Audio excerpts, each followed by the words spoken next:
The highly anticipated Hyundai i30N hot hatch is finally in Australia. But what I want to know is, what does the N stand for? Is it new? Is it now? Is it N for Nelly? Is it naughty or is it nice?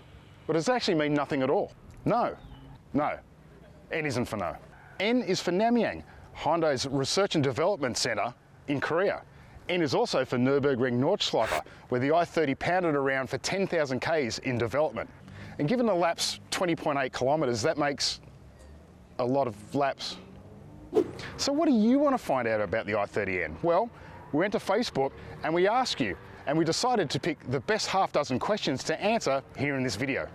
But then you tried to break our Facebook with an avalanche of, well, mostly excellent questions.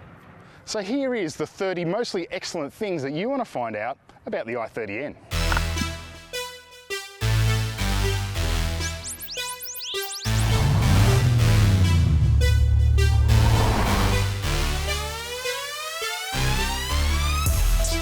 So I've loaded 30 of the best questions into my little book of N, and thus armed, we're going to hit the road in the car and the racetrack. But first, let's get some facts from the horse's mouth.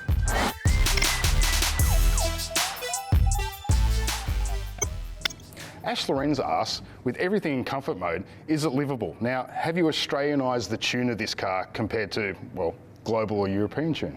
We have. For our wonderful roads, we've made it a little bit more supple. There's a little bit more body roll, and over some of the big bumps you'd experience on a country road, you'll notice the recovery is a little slower and a little more subtle. But I think the key point is that it retains the exact character of the European car. In fact, I think to feel the difference, you'd have to drive them back to back on the same roads. If you drove the car in Europe and you drove the car here separately and independently, they'd feel exactly the same. Well, Ash Lorenz, it turns out that the electronically controlled adaptive suspension is excellent at a cruise when you've got it in normal mode. The damper tune and its variable calibration is absolutely superb. And even when you've got everything put to normal or even eco mode, the engine remains really tractable, and the one thing about this car that's really impressive is it's surprisingly quiet. And to answer your question, Andrew Byford, it would make an exceptionally good daily driver. Paul Schiaccia asks, is the standard i30 still coming, and why didn't we get it at launch? We'll think about it. It's something we might see in the future as the model lineup evolves. But right now, i30N is all about performance, and we want to make sure that every i30N is the most fun it can be. Hey Jude Templeton asks that the 1,000 different combinations of drive mode really make a difference. Well, in fact, there's 1,944 different combinations when you combine the 7 different functions. Some of those changes, such as those with the steering, can be really quite subtle. Others, such as the engine, can be very dramatic. To answer Mitchell Danger Right about steering and clutch feel, the direction finder in terms of weight, linearity and feedback is absolutely superb. While the clutch is sort of a middle weight between light user friendliness and proper meatiness.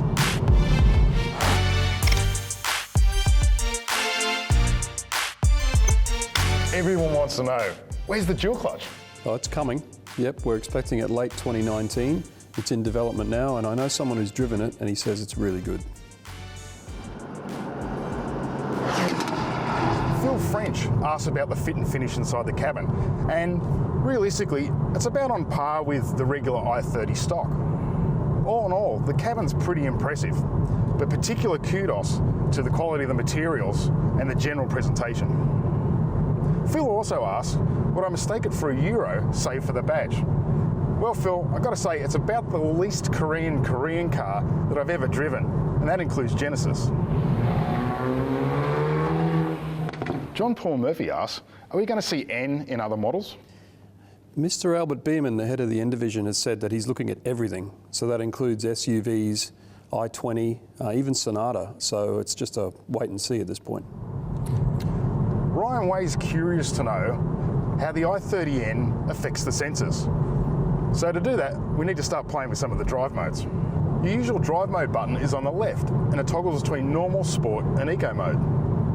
but hit the N button on the right and it puts everything up to 11, including the electromechanical LSD. So in N mode, it sounds bolder, feels a lot livelier, and the whole car has a real proper hardcore edge. Levin Farr asks about torque steer, and while you can feel torque nibble across the front axle, what's really impressive is just how much grip and drive this thing generates from its front wheels.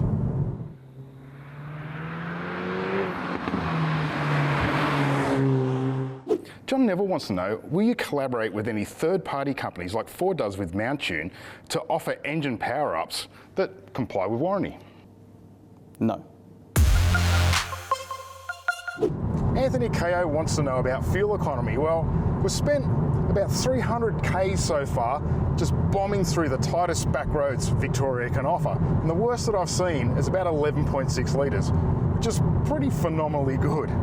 On a highway cruise like we're doing at the moment, the best I've seen is about mid-sixes. Anthony Bruges wants to know about axle tramp, and I can tell you, there's absolutely none of it when you're hard launching or firing out of a corner. Derek Scrupian asks, what's the boost levels in first, second and third gear? But I think what he's really getting at is, what are the conditions for overboost? But overboost requires full throttle. It'll function between 18 seconds maximum, maybe 2 seconds minimum, averages out to about 9 seconds in practice, and it will give you that extra 25 Newton meters of torque between 1750 and 4300 RPM.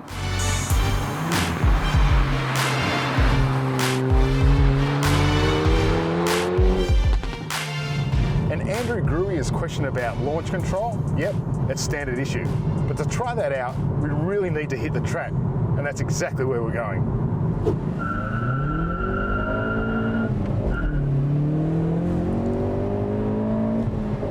It works pretty good.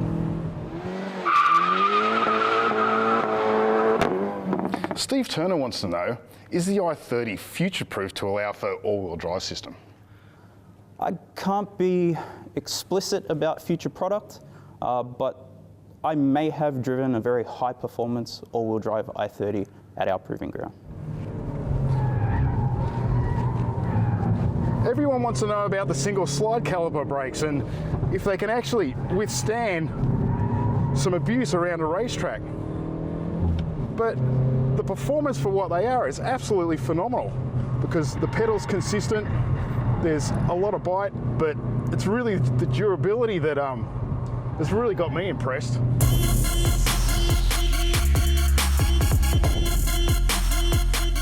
Simon Smith asks, why no Recaros like are offered in Europe? i30N's all about bang for buck.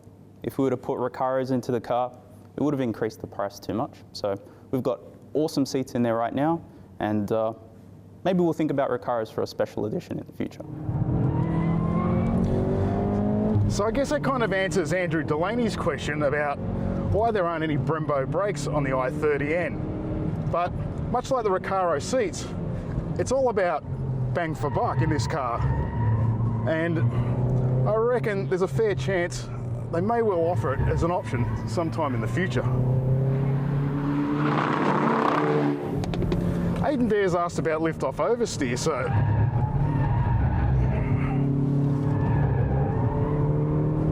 on track, it's really well balanced and get the weight on the nose and it really tucks in.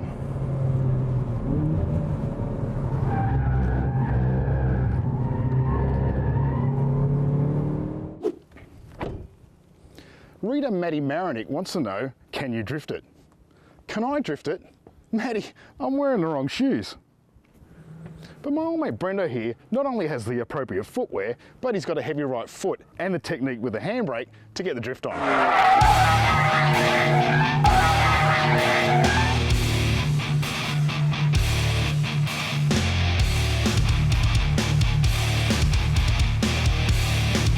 Mark Daly, Christopher Elliott and a whole bunch of others want to know, what's the extent of the warranty for track use? We will warrant the car for non-competitive, non-race events.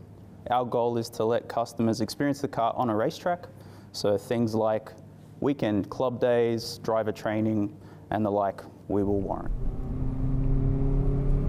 And to answer Ryan Way again about whether or not the i30N can put a smile on your face, it sure can, and in ways that some other hot hatches really can't manage, even from the passenger seat. Sam Moratis wants to know if Hyundai is going to throw the i30N around the Nürburgring to try and set a hot hatch lap record. And for all the signals that I'm getting is they're not interested.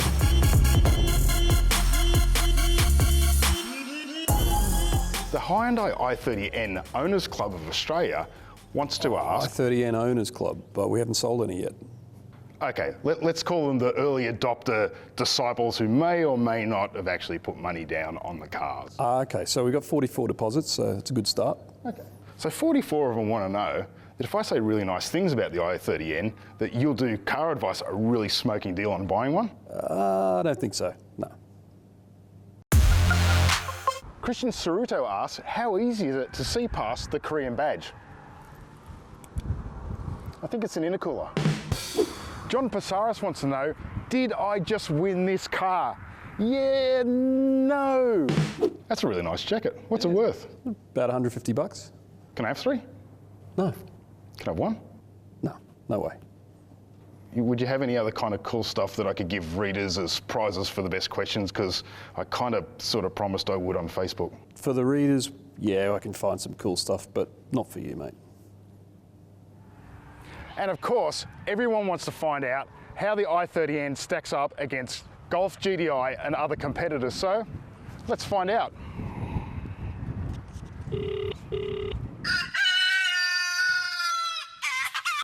Hello, Kurt. Hey, Paul. Yeah.